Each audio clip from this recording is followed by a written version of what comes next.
What's going on, guys? Welcome back to the channel. Today's video is nothing serious. We're just chilling out, kicking back, and I'm going to edit a photo that I took in Finland. I'm just giving you the rundown of my editing process, and you can pick things up and add them to your own workflow, or you can just, chill, hang out, vibe, all that good stuff.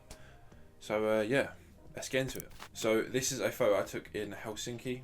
It's actually I believe it's a church. Now what I like to do before editing any photo is sort out the crop and the horizon levels. So just press auto on that straight away because, secondly, I'm not a fan of all this ground. So we're gonna just bring that in, recenter that like so. There we go, I think that looks better.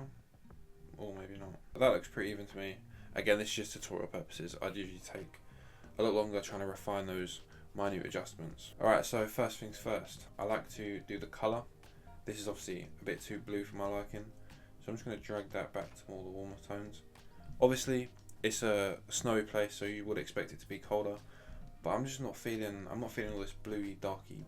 Just not it for me today. So I'm going to drag it maybe there. I think that looks good. Really accentuates the colours inside or on the church, should I say. Maybe there. I think that's a good starting point for the white balance. It's a bit purple in those highlights though, just like here. So I'm just bring that over to, not too much though. There, I think. Wait, there, that's good. That is good. There we go, see? Nice and balanced. I don't usually mess around with saturation. I just don't, never have done. I might bring it up a smidge, but vibrance, I don't really mess with that because just not my style, just not my style. Alright, so to the main bit. Alright, so we're going to hit J on our keyboard to show the clippings. Alright, so we see it's dark there. So we'll bring the blacks up. I also work backwards. I like starting out with the smaller details first and then gradually making my way up to the overall image itself. So from here we can see that the blacks clipping, as you can tell if we drag it all the way down. So pressing J shows you the clipping. Blue means obviously it's black, complete zero. And if we bring it up, as you can see, the blue goes. And that tells you that there's still some level of detail. Keep going, there we go. Alright, whites, let's drag that all the way to the top. As you can see, it turns red, that means it's overexposed. So we'll just bring that down, maybe, I feel like that looks good. Shadows, I think I'll bring those up a little bit as well. Then the highlights, it's going to be weird and I'm going to drop them a little bit, just a tad. So it kind of like counters this, if that makes sense. Or I can just drag it all the way up. But I think maybe like 5. I feel like that's good. Again, it's all about the small details, small changes. They all add up. Contrast.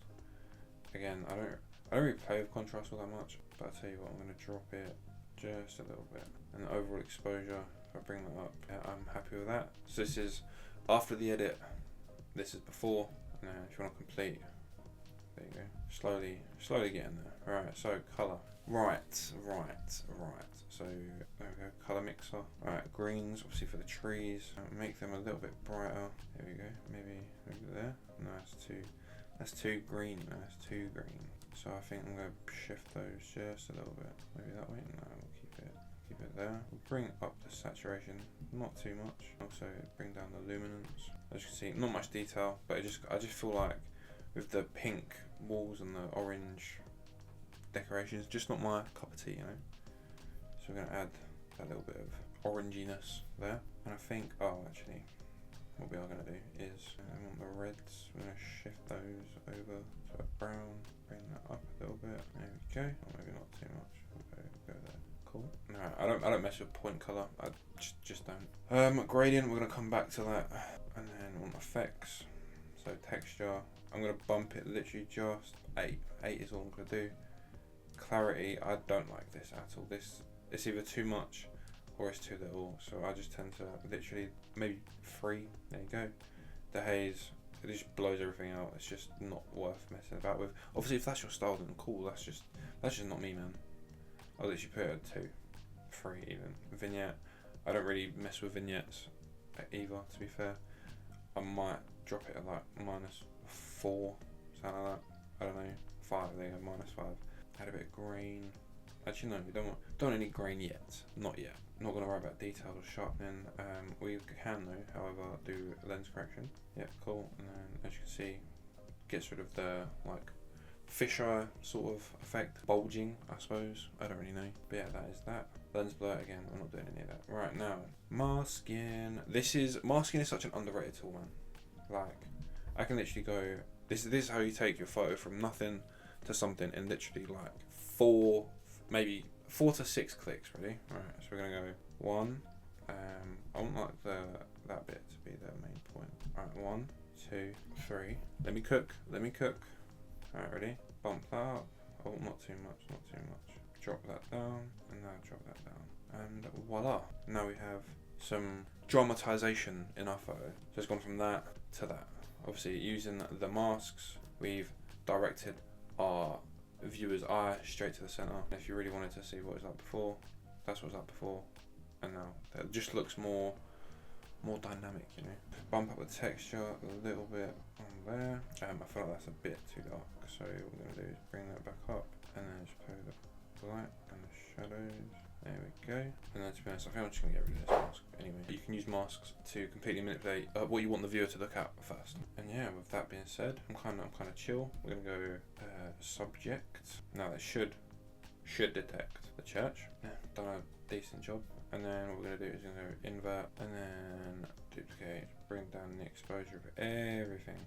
Not too much, literally a smidge. And then on here, we're gonna bump the contrast. And there you have it. As far as my work, let's just go back to that one and drop that just a little bit. Oh, no, bring that up. No, come on. There we go. I'm gonna get rid of these blue dots here. Anyway, so that's kind of like your before, that's kind of like your after.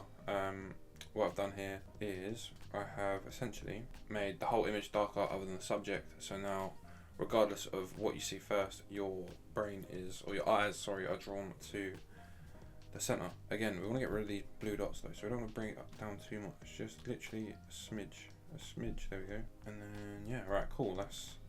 That is done. That's the masking done. Now we're gonna go into not light, color. Oh, you could play around with this if you really wanted to, but I'm still trying to learn the tone curves tool. Not really pro at it yet, but I do sound like that, and I do sound like that, and then leave that in the middle. Not that it really does much, I don't personally think, but it just looks a little bit nicer, you know. And what we are going to do though is we're going to bring some blues back into those shadows, there we go, and chuck those back at normal points, and a couple of blues into the highlights. There you go. I'm feeling this now. This looks good. That's kind of what your before was, and then that's now your after. And then we'll bring that up a little bit. There we go. Look at that. That is voila cinema.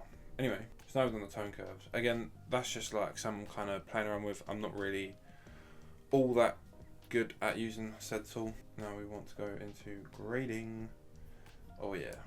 Right, so shadows. Right, what do we want in the shadows? You want, again, it's cold, it's winter, blue. There we go. And then mid-tones. I think I'm gonna try and push that towards like an orange maybe. For the highlights again, because it's the snow, you want that back on the blues. So click on that. That is your final image. And then we have that as the before, that as the after. That is how I actually edit a travel photo. Again, still some things that I'd improve on, obviously horizon levels, all that good stuff. But yeah, it's been your boy Big Parks. If you did enjoy this video, drop a like, subscribe if you are new. Thank you for hanging out, if you did just hang out. If you learned anything cool, then appreciate you. Thank you guys for watching, and I'll see you next week for a brand new video. Peace.